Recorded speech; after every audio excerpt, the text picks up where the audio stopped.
Ja, ich glaube, der erste Kontakt mit Tubeless-Reifen, der kam eigentlich durch Philipp. Und die ersten Tubeless-Reifen bin ich auf dem Mountainbike gefahren. Da gibt es das System ja schon länger und da hat es mich auch komplett überzeugt. Also immer, wenn ich auf dem Mountainbike unterwegs war, ja, bin ich Tubeless gefahren und fand das Gefühl einfach überragend, vor allem auch die Pannensicherheit. Tatsächlich habe ich bisher erst ein Rennen aufgrund eines Platten nicht ins Ziel geschafft und das war ein Xterra mit dem Mountainbike, wo ich Schläuche gefahren bin. Und ich glaube, von dem Moment an wollte ich das eigentlich auch nicht mehr. Und ja, das heißt, ich weiß nicht, wie viele Jahre das jetzt her ist, aber bestimmt 8 oder so, dass ich angefangen habe, Tubeless-Reifen zu fahren. Und als die Zeit dann einfach so weit war, dass die Entwicklung auch dahin ging, dass sie plötzlich auch auf Rennräder montiert wurden, waren wir natürlich direkt on fire und wollten das super gerne ausprobieren. Bin mir nicht ganz sicher, aber ich glaube, ich bin sie auf jeden Fall schon in Zell am See gefahren, beim 73 und im Anschluss bei der 73 WM. Das müsste 2017 gewesen sein, da war die in Chattanooga. Und ich weiß noch, dass uns viele sehr komisch angeschaut haben, als sie gesehen haben, dass wir Tubeless fahren. Und auch gesagt haben, hey, überlegt euch das gut, was macht die Laura, wenn sie eine Panne hat unterwegs? Und ja, vor allem auch, weil man natürlich auch deutlich weniger Reifendruck plötzlich gefahren ist. Aber ich muss sagen, für mich war es eigentlich wirklich schon, ich habe es natürlich im Training getestet, sehr schnell klar, dass das zum einen viel bequemer ist und ja, sich einfach auch deutlich besser angefühlt hat vom Grip in Kurven und einfach das ganze Handling war irgendwie, für mich war das direkt ein Fit und ja, ich glaube, die Ergebnisse, die ich dann eben da auf dem Rad erzielt habe, die haben dann auch nochmal für uns zumindest das Ganze bestätigt, dass wir damit auf einem guten Weg sind.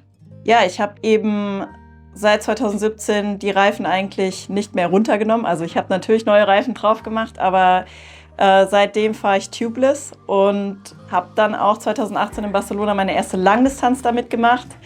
Und ja, es hat sich einfach nach wie vor gut angefühlt. Ich habe mich damit sicher gefühlt. Ich habe toi toi toi irgendwo draufklopfen. Bisher einfach auch im Rennen noch keinen wirklich schlimmen Platten gefahren. Und wenn ich irgendwas Kleines hatte, habe ich vielleicht Luft verloren, aber die Dichtmilch hat es halt abgedichtet. Und das gibt mir einfach ein extrem gutes Gefühl.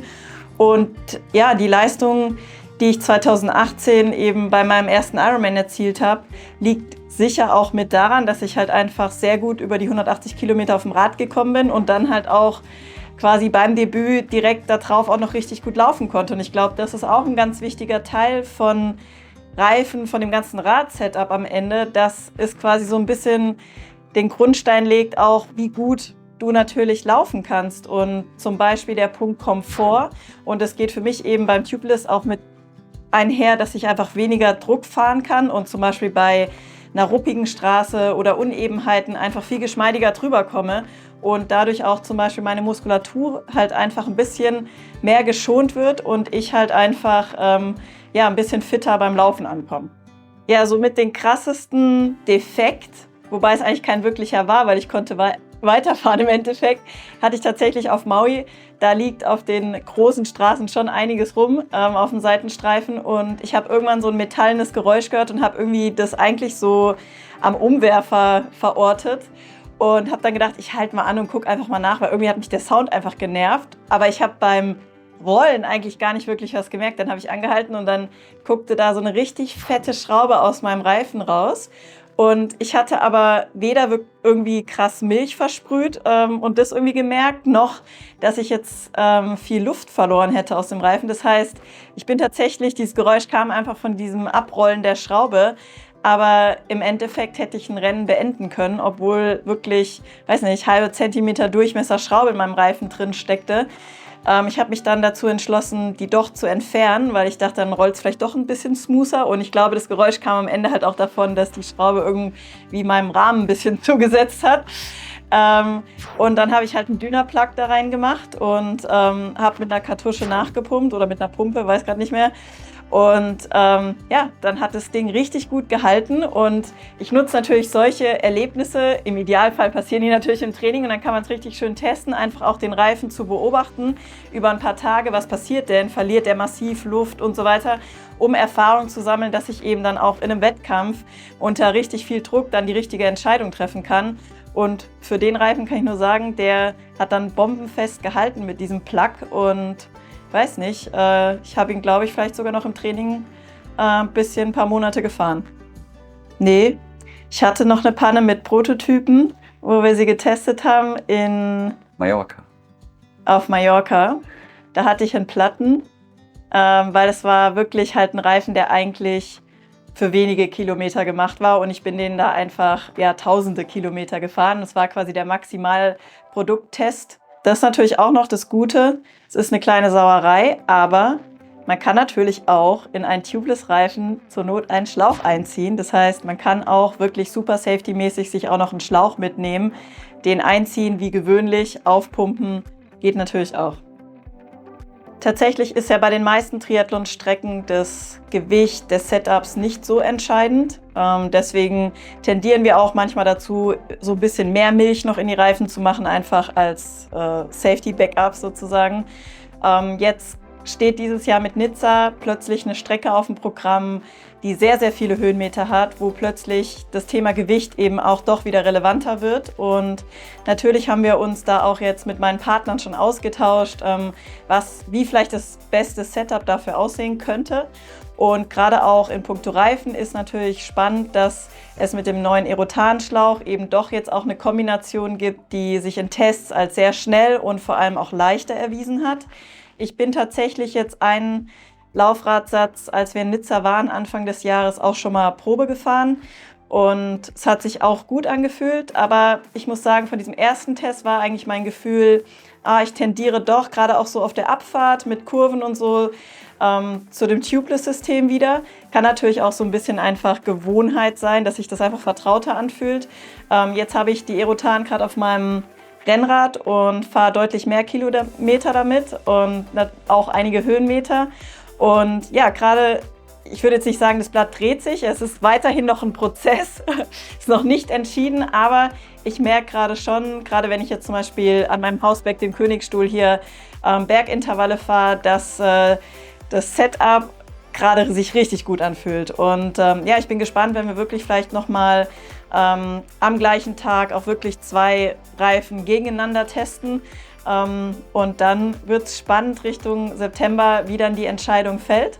Aber in beiden Fällen, auch wenn es vielleicht am Ende einfach Geschmackssache ist oder mit was man sich besser fühlt, sind das auf jeden Fall 2 Reifensysteme auf absolutem Top-Niveau. Herzlich willkommen in meiner Werkstatt. Hier darf ich Laura's Räder schrauben. Hier bereiten wir Sachen vor, probieren sie aus und können immer wieder nach Hause kommen und haben unsere Materialsammlung am Start. Und vielleicht ist Schwalbe nicht nur ein Partner von Laura, auch ein Partner von mir, weil ein Faible, ein schnelles Rad zu haben, der ist ganz klar auch bei mir beheimatet und es macht mir große Freude, an Rädern zu schrauben, sie zu optimieren. Bei mir ist es mehr das Mountainbiken, bei Laura ist es wirklich das Zeitfahren. Und ich bin gerade am Check-up aller Radteile nach dem Rennen in Mallorca. Hier sind die aktuellsten Reifen drauf, der Schwalbe Pro One Aero. Das ist, glaube ich, die neueste, oder das, nicht nur glaube ich, das ist die neueste Evolutionsstufe der Tubeless-Reifen von Schwalbe, die perfekt mit den DT-Felgen oder Swisset-Felgen harmonieren.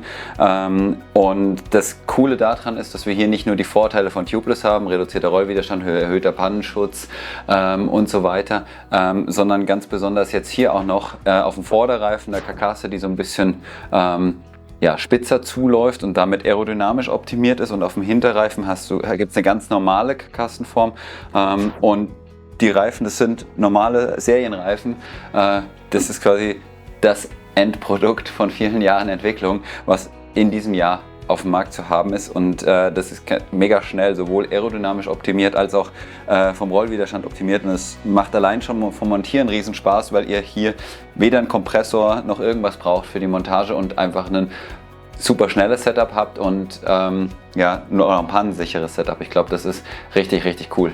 Philipp, du hast gerade gesagt, du musst Laura's Rad machen, montieren. Was machst du denn da? Das ist die neue. Es gab eine neue Reifenlieferung und in der sind aus Versehen Enduro-Reifen dabei gewesen. Deswegen muss ich mir jetzt gerade für mein Wochenende den neuen Magic Mary montieren. Und dann ist auch Lauras Rad ganz sicher dran. Und beim Mountainbiken setzt du also auch auf Tubeless? Ja, beim Mountainbiken ist es quasi die Mutter des Tubeless. Also das heißt ich glaube, da gibt es keine Diskussion. Das ist so seit 2009, glaube ich. Das war wahrscheinlich jeder. Irgendwie da gab es zwar auch eine Transition zwischen Schläuchen, Schlauchreifen und so weiter. Aber da ist der Vorteil nicht ganz so, oder da war der Vorteil so eindeutig, dass das relativ früh reingegangen ist. Und jetzt ist es halt so, dass im Prinzip die Vorteile des Tubeless nach und nach eben auch wirklich aufs Rennrad übertragbar waren. Es hat ein bisschen gebraucht, bis man mit den hohen Drücken umgehen konnte. Und da denke ich, dass das jetzt einfach sehr, sehr gut gelungen ist. Aber ja, und hier kommt dann eben raus, dass es mir genauso viel Freude macht, mir mein Setup so zu setzen, dass es gut passt. Das heißt, Laura profitiert von deinen Schrauberkünsten hier in deiner Werkstatt, aber du selber kannst dich damit auch ganz gut ausstatten. Also ich statte mich eigentlich gar nicht aus, sondern es ist so, dass es mir einfach Spaß macht und das eigentlich schon immer Teil ist. Nur jetzt durch den Pro-Sport ist es natürlich so, dass man da einer Leidenschaft wirklich gut nachgehen kann. Und natürlich ist es auch ein Leistungsfaktor, den ich da mit drin habe. Und ja, von daher ist es, glaube ich, richtig wichtig, dass ich da mein Hobby in Teilen zu Lauras Beruf gemacht habe. Und was sagst du, brauchst du heute einen Kompressor? Ich könnte ja den Beweis antreten, dass das Ding jetzt gleich nur mit der Handpumpe drauf geht oder mit der Standpumpe. Ich glaube, die Milch im Reifen ist genauso viel Thema wie ein Schlauch im Reifen, wo man sich Gedanken drum machen darf. Und ich nutze bei Laura mit 40% oder 40 Gramm von dem Race Sealant und auf der anderen Seite 60 Gramm von dem Doc Blue. Also die sind von der gleichen Marke von Stance. Das eine ist eine Race-Variante und das andere ist die normale Variante in den Reifen und arbeite da mit 60 Millilitern von der Flüssigkeit. Also ich mache Gewichtsanteile beim Zusammenkippen und dann kommt ein Volumenanteil in den Reifen rein und das funktioniert sehr, sehr gut. Die Race-Variante hat halt einfach ein paar mehr Kristalle drin, sodass es schneller aushärtet oder auch ein Loch schneller gedichtet wird. Und auf der anderen Seite muss er trotzdem flüssig genug sein, wenn das einen relativ hohen Reifendruck gefahren wird. Also hoher Reifendruck, Mountainbike halt irgendwie was zwischen 1,3 und 1,6 Bar und beim TT halt irgendwo zwischen 4 und 6 Bar oder 4 und 5 Bar. Und genau da ist es wichtig, dass auch der Sealant sozusagen zu den Reifendrücken passt.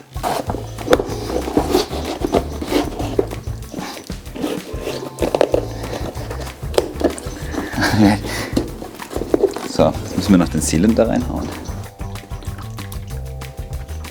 Das kann ich dir zeigen. Das ist drin. Dann dreht man das einmal.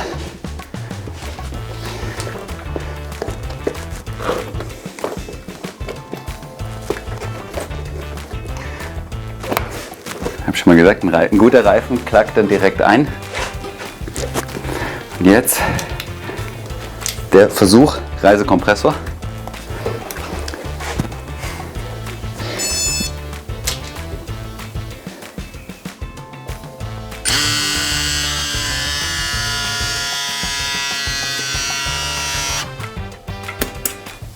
So, erster Versuch, sitzt, passt. 1,2 Bar, ready to rock.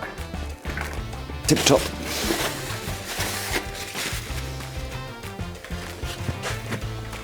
Das war's.